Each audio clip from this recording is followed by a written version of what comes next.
right, guys. Well, it's me. It's Brandon. We're back on another episode of the Fearless Pursuit of Freedom podcast, and today's guest is a high-level achieving coach, entrepreneur coach, health and wellness. Welcome, Chad, to the show. Woo! What's up, Brandon? Great to be here, man. I'm excited. Yeah, awesome. I appreciate you coming on. Well, introduce yourself, tell us where you live, and a snippet about what you do, and we'll dive right on in.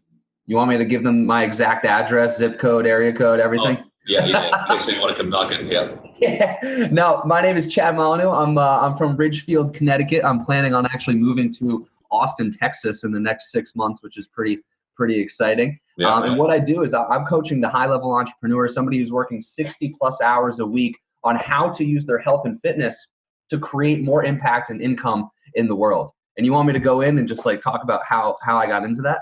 Yeah, let's do that. What were you doing before and what made you bridge into this? Yeah. Okay. So I've done a lot of things before. I was a waiter for a long time when I was growing this business on the side.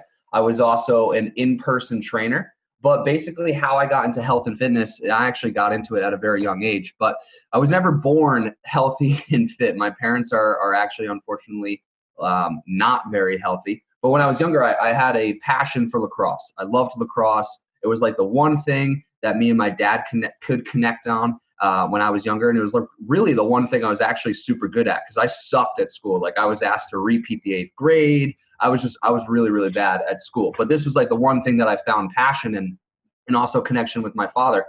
And I was the lacrosse goalie for the town. They were just like, okay, you're going to be the goalie because I was the only one that wanted to play goalie. And I was the only one that didn't flinch when the ball was shot at me. So I really had no competition. I was like, okay, I play on all the best teams. I get to play and start all the games. So I didn't have any competition until 8th grade.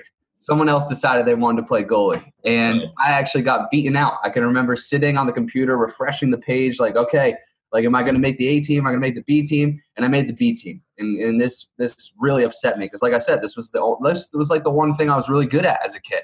Yeah. So it really upset me. And in that moment, I decided that I will never get beat out in life because I was not physically prepared. So what I did is I started going online and I started researching how could I get better at lacrosse. And obviously the first thing that came up was you got to get quicker, you got to get faster, you got to get fitter. And I was not born into a fit family. So I was just like, well, what the heck? What do I do? Right. So I started, I took matters into my own hand. I was self-reliant and I started researching different things I could do. And I asked my dad for a favor. I asked him to get me some health and fitness stuff. So he got me an agility ladder, a jump rope. He got me an old set of dumbbells from my Uncle Mike. And I just started playing with it. I would go down to the garage every day after school and I would start working with the agility ladder, working with the jump rope and trying out all these different things to get fitter, healthier and whatnot. And I actually fell more in love with the training process than I did playing lacrosse. And I ended up playing a couple years of college lacrosse and then I kind of fell out of love with lacrosse and more into love with training. So I got my 4-year degree in exercise science. And then I was like, you know what? In the middle of college, I was like, I want to start a business with this because I did in-person training for a while and I felt more like a babysitter. I didn't feel like I was actually teaching people self-reliant in health and fitness. I felt like I was just there to hold their hand and not really teach them how to master their own health and fitness.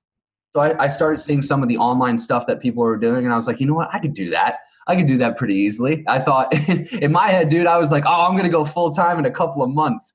That couple of months really turned into a couple of years to actually get to full-time because I didn't ask for help. It wasn't until I hired my own business coach that I actually was able to expedite that process and go full-time. Yeah. But I started diving in, trying to build this business while I was in college. And it took me 2.5 years to actually get full-time. And the reason I chose entrepreneurs in the long run, because that wasn't my target audience at first, was mostly because I found out in myself that I love self-growth. And if there's 2 things that embody self-growth the most for me is an entrepreneurial journey and a health and fitness journey. So I was like, why don't I take these 2 things that I love that ultimately package what I love most, which is self-growth, and I'll put them together and I'll help entrepreneurs get healthy and fit. Yep. Yeah, I often talk about that because, why else are we working so hard to achieve whatever our success level is? And then we get there and then we're out of shape and we're not able to enjoy the fruits of our labor. Yeah, dude. And you're spending your money on medical bills. Right. Yeah. Who wants that? Yeah, dude. Yeah. There's really a couple of things that I've kind of broken it down into 3 things on why entrepreneurs need to get healthy and fit.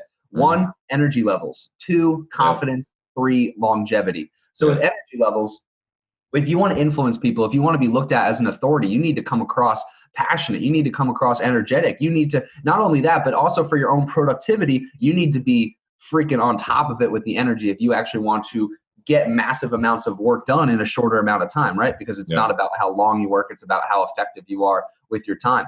Second part, confidence. Confidence comes across in sales. It comes across in anything that you need to be an authority in. And CEOs are leaders, they're authorities. So how can I, if I'm going to the boss, right? If I'm an employee for somebody and I'm seeing that this guy is out of shape, he's low energy, he doesn't take care of himself, how can I trust that he's going to run the business effectively if he can't even take care of his own damn self?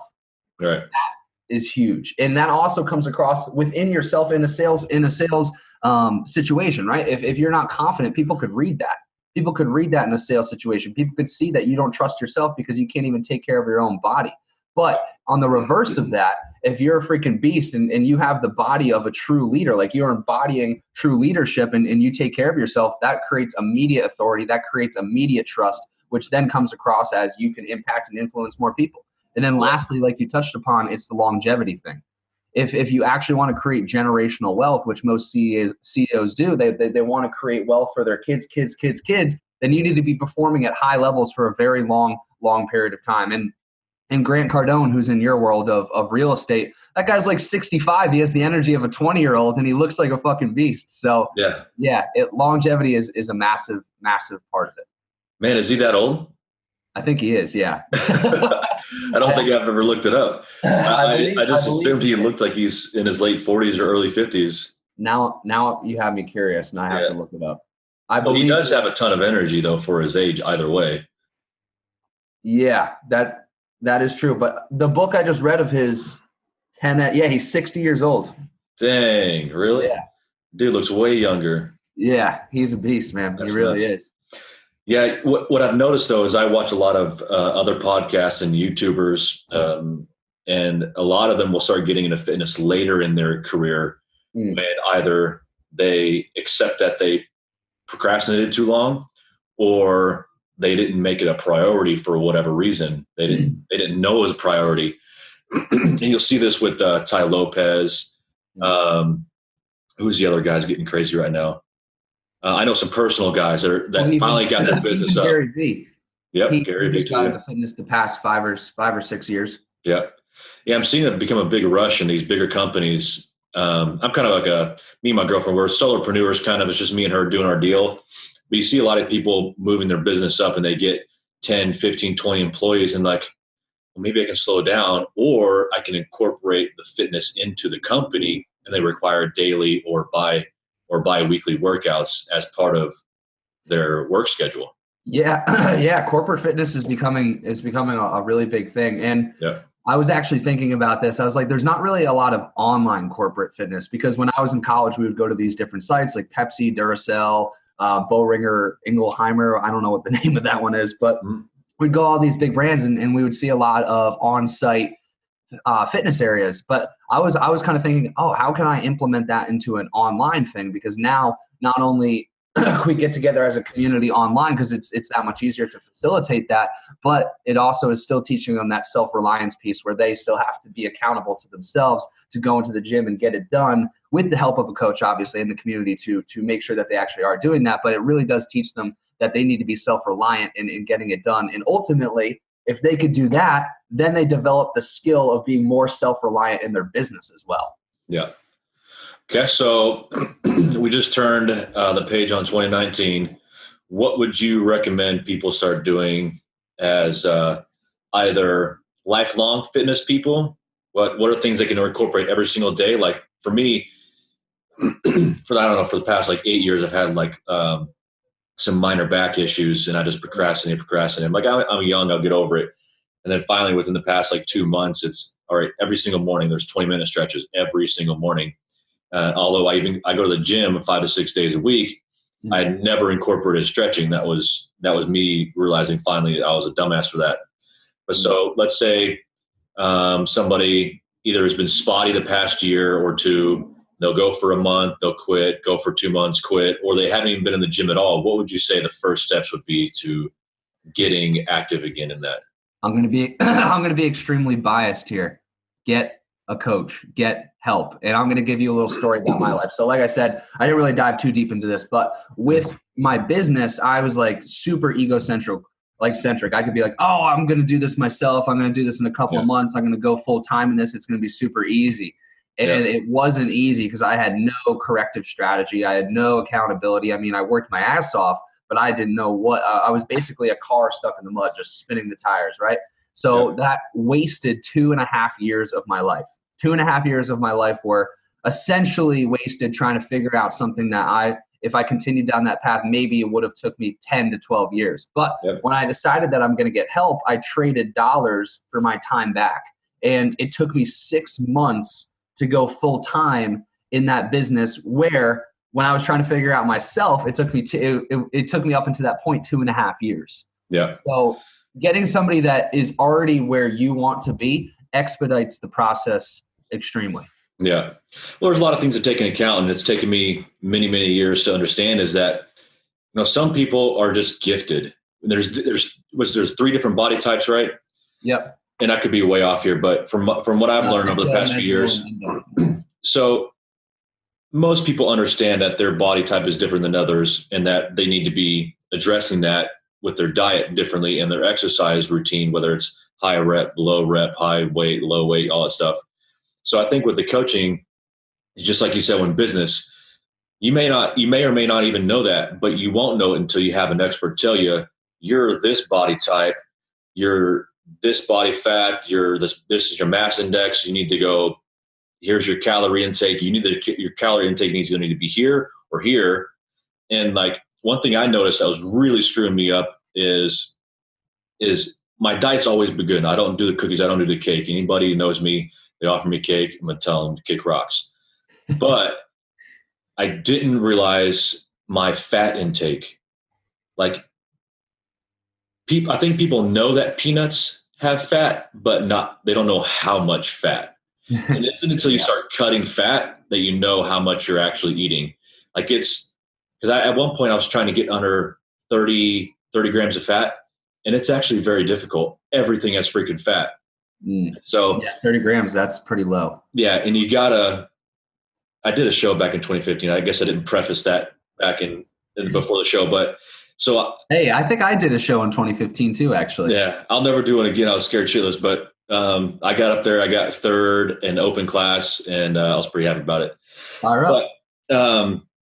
But dieting is an issue, and you can do all the Google searching you want, but there's not one person that's going to be able to tell you exactly how your body type is and how to really dial in your own diet. Because not even just the fats, it was the calorie intake. I thought I was eating a lot, but it wasn't until I was trying to gain a few extra pounds that I was like, I'm not eating anywhere near enough. Holy crap. That's true. And only get a coach if you're serious about reaching high levels of health and fitness. Don't get a coach if you're just like, I'm okay with being where I'm at. Like, this is only if you actually really want to change and really want to use health and fitness as a tool to not only better your personal life, but to better everything else in the whole concept of life as a whole. Yeah.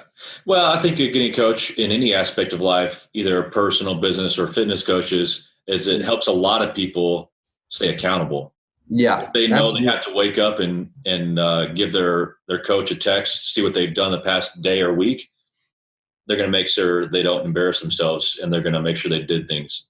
Yeah, that's why in our program we have a community as well. And the community is super cool because it pushes you to do things that you wouldn't normally do. And one thing in our community that I didn't even tell them to do this, they just started doing it, is they're waking up and they're doing 50 push-ups every morning before their workout, if they work out later in the day or whatever it may be. But now, like, everyone in the group is doing it. They're like sending videos of them doing their push-ups. And I'm just like, what the heck? Like, this is so cool. That's community awesome. is very, very powerful, especially when you have a bunch of entrepreneurs coming together. Because when we get on our group calls, after I've done giving the lecture about health and fitness, we're talking about business. We're talking about creating our own masterminds. And like, it's just cool, man. It's cool. Community is a massive part of success in any area of life. And it's very underrated. Yeah. Yeah. So what would you tell people that don't necessarily care about a lean, mean physique, or they're okay with their body type, but for some reason they feel and know that their diet and their body is somewhat unhealthy. So let's say, um, so my girlfriend, for example, she's a very skinny woman. She's looks in great shape. I got her into fitness about 3 years ago, but before that, she had done the routines, but it was always, I'm skinny. I don't need to like really put much effort into to looking good and feeling good. But her diet was crap, and so that was one of the things I've had to. Cool. I have a simple strategy. Are you ready? Yeah.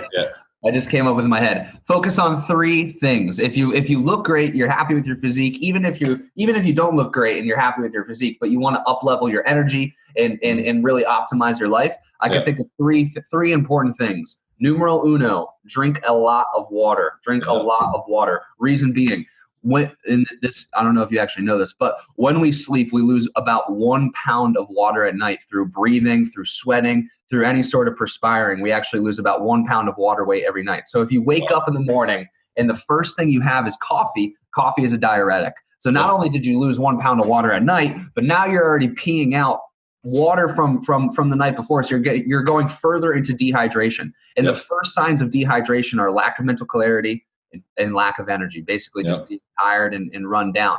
So first things first in the morning, drink about 16 to 32 ounces of water in the morning, and then try to drink at least half of your body weight in pounds in ounces throughout the day as well. Water is massive if you want to keep your energy levels, if you want to be vibrant, if you want to be mentally clear and focused. Got to drink a shit ton of water. That would be the first thing. Second thing, 80-20 rule. 80% of your calories coming from whole healthy foods. So what does that look like? That looks like eating things that once had a heartbeat, that once swam, flew, walked, picked from a tree, picked from the ground. We're not altered by man. So no, fried chicken doesn't count. Yes, it once had a heartbeat, but it was altered by man. So think in perspective of, was this altered by man? No, great, came from the earth. Okay, 80% of my calories are going to come from that stuff. 20% of your calories should come from foods that you enjoy. And let me explain why. A lot of diets are super restrictive, right? So if I told you, Brandon, that you can never have pizza again, I don't know if you're a pizza guy, but I'm just going to assume, then what's going to happen? What are you going to think most about? Pizza. You're going to be like, okay, pizza. Like, I can't have pizza, shit. And then eventually, after maybe, I don't know, 3 months, 6 months, if you have really good willpower, you're going to go to a party. And what's going to be at the party? Pizza. And you're going to be like, oh, all right, I'll just have one slice. And you have one slice, and that one slice turns into the whole freaking pie. And then what happens? You get in your head, and you're like, crap, I knew I would fall off this diet. I knew I couldn't do this. And then you eventually quit because you're so discouraged with yourself. So that's why I believe in the 80-20 rule, because 20% of those calories should be from things that you enjoy, so that you're not completely restricting yourself and then eventually leading yourself for a disaster or just a massive pig out, right? Yeah. So 1, drink water. 2, 80-20 rule. And 3 is you got to get some form of physical activity, even if that's just going for a walk. Like I literally, this morning I woke up, I went for about a 5-mile walk. I listened to an audiobook. I do that. I try to do that 3 times a week. I call it going to the spiritual gym. I'm getting some form of exercise, but I'm also bettering my mindset too. But movement, what does it do? It improves your brain performance. It's releasing those good endorphins. Those good endorphins are increasing your energy. They're increasing your focus, and they're also increasing your happiness. And when you show up happy in front of your clients, in front of your coworkers, that's infectious. That's infectious, and that creates a very positive culture, and people like positive people, and they're more attracted to positive people. So if there's 3 things that I can narrow it down to, it's move, it's eat well, and it's drink a ton of water. Simple strategy out there. That was Ashley's going to listen to this and yell at me, but again, she looks great, and she didn't ever have to think about what she ate because her metabolism was high. I'm like, babe, you can't just keep eating this crap and expect your heart to stay healthy and your liver to stay healthy. Like, she's a Dr. Pepper fanatic, like obsessive. Dr. Pepper's pretty damn good, man. Yeah. So she's going to hate me, but she's on a fitness kick right now, so maybe she won't hate me. But either way, and that's what I try to tell like my parents, my family, my friends is, even if you look and feel good, what's your internals doing to what you're putting in there? Yep.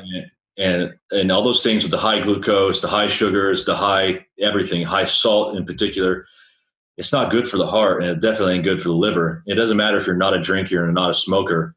Your lungs and liver, you only got, well, you got two of them, but you don't want to get rid of one of them, or either one of them, and you definitely don't want to damage them, because the liver, right? So the liver, once it's damaged, it's damaged. If you start getting the high protein levels and the high toxin levels, it's hard to get that out. What would you say? Also, sorry, to add on to that too, you see a lot of people that they appear fit, but then they're passing away. And that also could be, yes, they're eating like crap, but they also are not reducing stress too. Stress is a major killer. And especially for the entrepreneur who may appear fit, but they don't have activities that reduce stress. And exercise is definitely a positive stress reducer. Sorry, I just wanted to throw that in there. No, that's perfect. I mean, it is for me, definitely. It's a place where I can just forget about everything else. Most days I can go in there, put the headphones in, and just forget about everything else for the next 50 minutes or 60 minutes. But what about daily vitamin intake? Is there a multivitamin or a certain mirage of vitamins that you'll take? So with me, I've created this kind of pyramid of what's most to least important for an entrepreneur in nutrition. At the base, which is most important, it's making healthy food convenient. So what does that look like? That looks like outsourcing your nutrition. So something that I'm doing is I've hired my own meal prep service, which delivers, packages the food to me. Then all I have to do at that point is eat it. So I don't have to worry about creating it and wasting all this time cooking. All I have to do is eat it, which is important as an entrepreneur who's focused on their work, right? And if you don't want to pay for a service like that, then you could become your own meal prep service on a Sunday, block out maybe 3 to 4 hours, then you cook, package, and put your meals in the fridge so that you have them easily convenient for you, ready during the work week. Second thing after that is going to be the types of food that you're consuming. After that, it's going to be your caloric intake, your macronutrient breakdown, then supplements, then nutrient timing. So supplements are kind of viewed as, or in my opinion, you need to have the basics right first, right? You need to be eating healthy, you need to be consuming the right amount of calories, and then you could start looking, or you need to be exercising too and sleeping right. Once you're doing the basics right, then you can start looking at supplements as a cherry to enhance what you're already doing well. Because a supplement, that's the root of the term, right? It's enhancement. It's something to add to something that's already good. So once you have those basics down, then you could start adding to on top of that. And also a supplement is help to break down deficiencies, right? So if you're deficient in consuming protein, you really suck at consuming protein, then you add in the protein powder. If you have a really hard time eating a lot of vegetables, then you could add in the green juice. If you're deficient in any certain area, then you could supplement to help that, but always focus on the basics first. Yeah. I'm actually not a huge supplement user, but there is one thing that I will do, and that's a green juice in the morning. Yeah. Right. Okay. So is this something that you're purchasing or juicing yourself? No, this is something I'm purchasing. Okay. Company I like is called Onnit, ONNIT. Oh, right. Yeah. I used to get the Alpha Brain from there. Yes. The pills. With Aubrey Marcus. Yeah. No, I'm not a huge supplement man or supplement guy. Like I'm just not. I try to focus on the basics and do those really well. And if I need a supplement, then I'll throw it in. Well, it's similar to your 80-20 rules. If you keep everything from what came from nature, whether it mooed or grew on a tree or a plant. And I talked to I got 2 kids. They're 12 and 12 right now, but their diet's crap. And I tell them every day, my little brother too. If you don't fix this, we're going to the caveman diet. It's meat, potatoes, and celery every freaking day. And that's why I brought that up, because the 80-20 rule, it made me think about the caveman thing. I'm always stressing my family. And then the supplements, in theory, you should be getting all of your vitamin intake from your food source, because the red meats have a good portion of everything you need, the irons, the proteins, the everything, the fats. Healthy fats, yep. And then greens. I mean, just about, I'll eat anything. actually I'll eat it anyways. I didn't like kale for a while, but if I bake it, I'll eat it. But If it's sauteed in butter, you'll eat it. yeah, right. No, so yeah, so that's the way it should be in my mind. And another thing it brought made me think of um, is when I think about sweets, and I don't even desire them anymore. I don't have an urge to go buy a gallon of ice cream anymore. It's been years, but um, when I see my kids or even my parents, I'm like, what is that 7 seconds of great taste in your mouth going to do for your, not only your immediate happiness, but tomorrow, your week, and then lifelong goals? Yeah, It's dude. pushing it down the road. It's like drinking. Yeah, exactly. Like drink. Yeah. And from personal experience, you're like, oh, I'm going to enjoy this night. I have a couple of drinks. And then the next day you're just no motivation to do anything. And that affects every time that if I go out and drink in the next day, I'm like, fuck, why did I do that? Like now I'm way not productive in my work days today. And I'm not taking one step closer to my ultimate goals. So it's the instant gratification thing. And to kind of put that in perspective of people that would listen to your podcast, it's like trying to go after short-term money. Like, yeah, you may get a little bit of short-term money, but that's not really going to make you go to your end goal, right? It's always playing the long game from a diet perspective and also from a business perspective too. Yeah, exactly. Yeah, I mean it's hard working all these hours and staying energized and motivated. Because eating right not only prolongs your ability to keep on working, but it, like you said several times, it keeps that the mental focus and clarity on point. And without that, if you're working with a foggy head, I mean, it's game over. You basically ruined your day. Yeah, you'll find yourself scrolling through social media all day instead of actually doing anything you're supposed to. That's my crux right now. It's hard for me because that's my crux right now because I started out as a realtor, so I built my realtor business and network off of social media, and then I merged it into single family investing, and now I've merged into commercial. But I've used social media to do that for the branding and the image and the networking.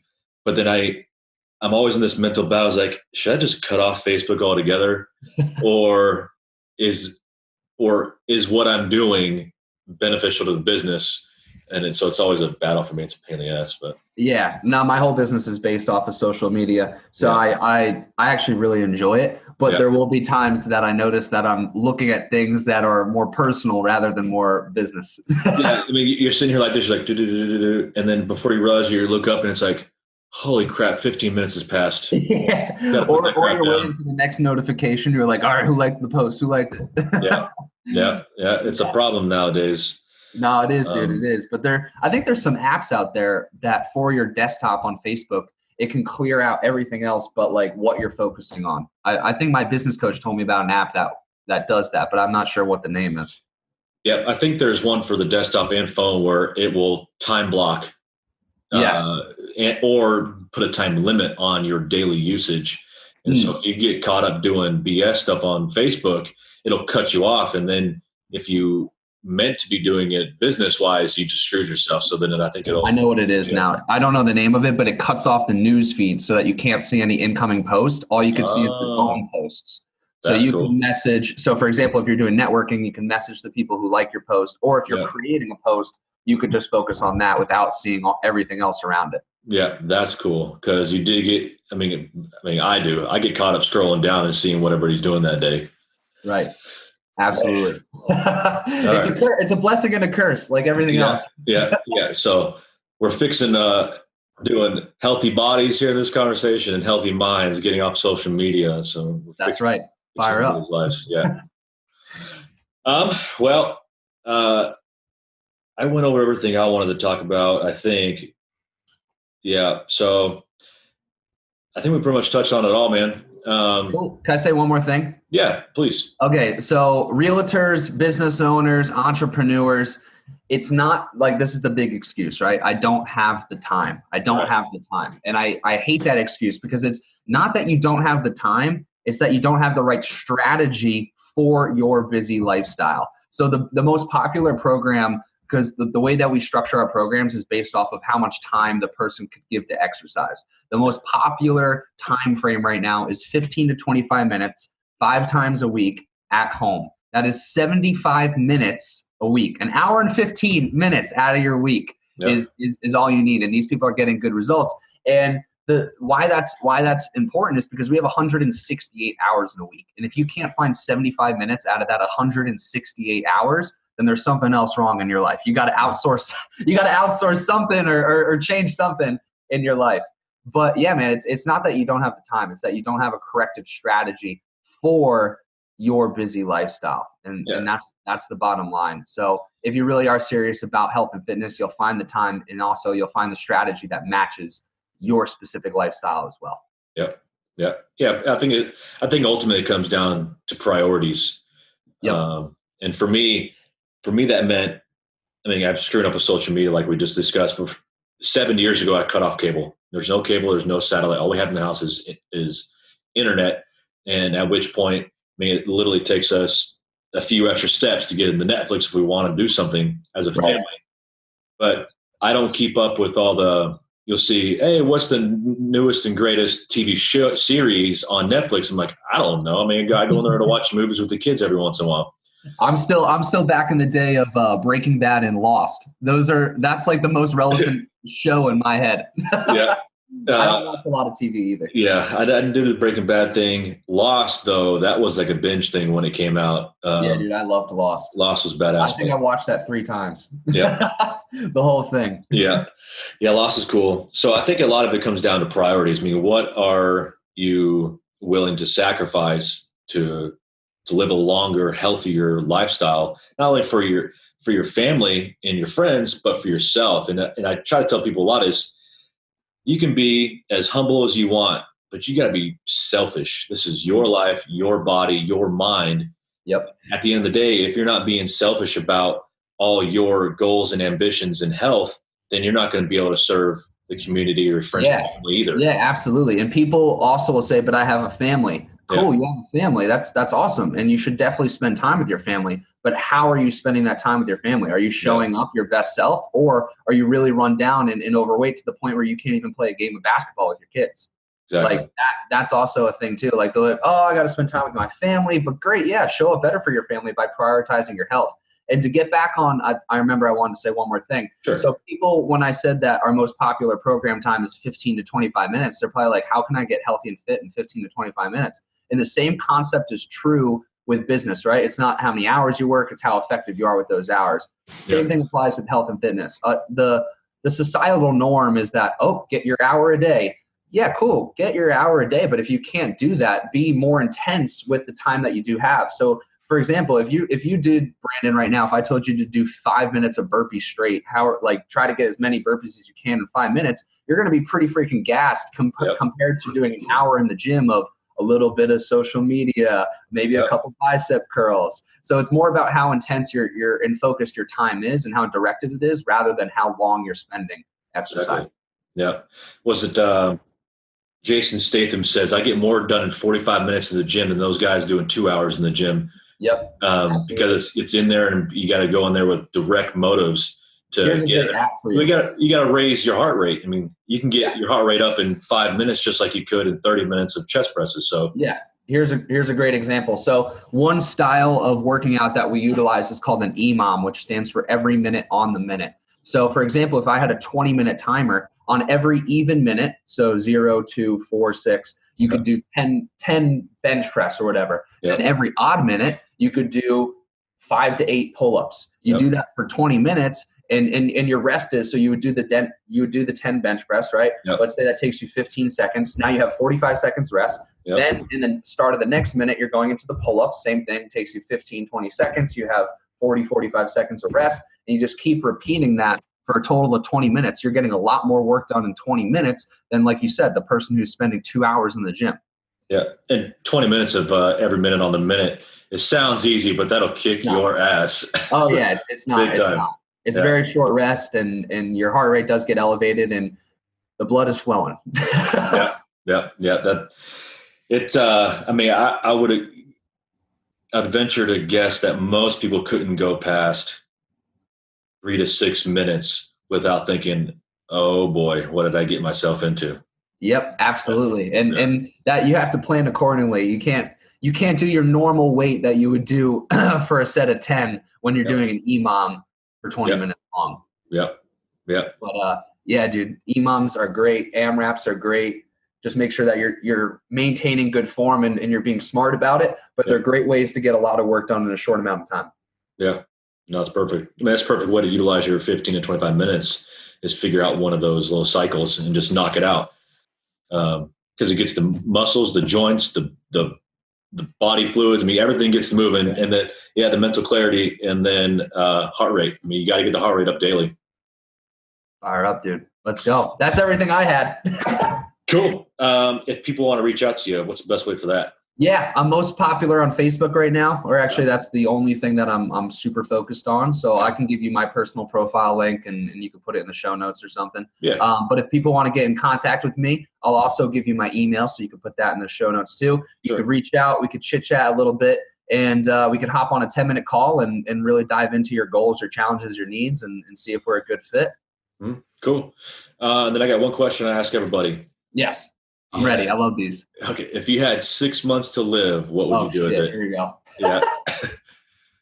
If I had 6 months to live, what's happening? What would you do with it? What would you do with it? How would you spend those 6 months? If the doctor said you've got testicular cancer, you're done, 6 months max, what are you going to do with it? First thing that came to mind is I would want to travel the world and talk to as many people as I can about things that I've learned in my short amount of life. Yep. That would be the one most rewarding thing for me. And I'm actually getting chills thinking about that. That would be fucking crazy. If I had 6 months to live and I could just travel and talk to people. Yeah. That would make me really happy. Yeah. No, I could see your face getting red. It means a lot to you. Yeah, dude. I'm like, something just like came over my body where I was just like, whoa, that would be cool. Yeah. I'm glad you asked that question. That's cool. I mean, it's like me. My end goal is I want some decent amount of money. I want some play money. But the end goal is to be able to get enough passive income is to walk away from the business, let it do its deal, or have enough apartments or whatever it is to be able to walk away from everything else and then spend that not only traveling, but in the past year, I've met some amazing people in the philanthropic world with children orphanages in Peru and in the Philippines. I'd love to go out there and just build orphanages everywhere and then put people in place. That's my goal. I love that. Yeah, man. It's crazy when you put it in perspective like that, like you have a finite time to live. It's cool. It's cool to see what you would do at that time. Dude, people don't think about it. I mean, it could be tomorrow. You get in a wreck, you break your back, and you bust a spleen, and you're bleeding internally, and then you got a month to live, maybe. And it's like, man, people don't think about it enough. I literally think about it every day. It's like, oh man, did I spend today like I would have knowing it was my last day or even though it was my last 2 years, this day that I wasted. And I try to think about that every day. Yeah. Well, it's cool actually, because this weekend I will be speaking in San Diego. So I guess that's awesome. I guess I'm living life right then, according to plan. That's way away from home, Connecticut to San Diego. Yeah. In the next month, I'll be in San Diego, Miami, and Salt Lake City. Awesome. Yeah. So I'm excited to start traveling all over the place. Yeah. It'll be cool though. Yeah. Maybe I'll change my decision on where I want to live from Austin to one of those places. Yeah, our goal is to move this somewhere, moving to the mountains somewhere, getting out of Texas. Where are you guys at now? Dallas. Oh, okay. So you're familiar with Austin then? Yeah. I haven't been down there too much, but my family's big. Bryce McKinley? Yeah. Oh, he's one of my clients. Really? Yeah. We're definitely Facebook friends. And, he lives in Dallas. Yeah. Well, we're speaking end of February in Dallas at the same event, both of us. Hell yeah.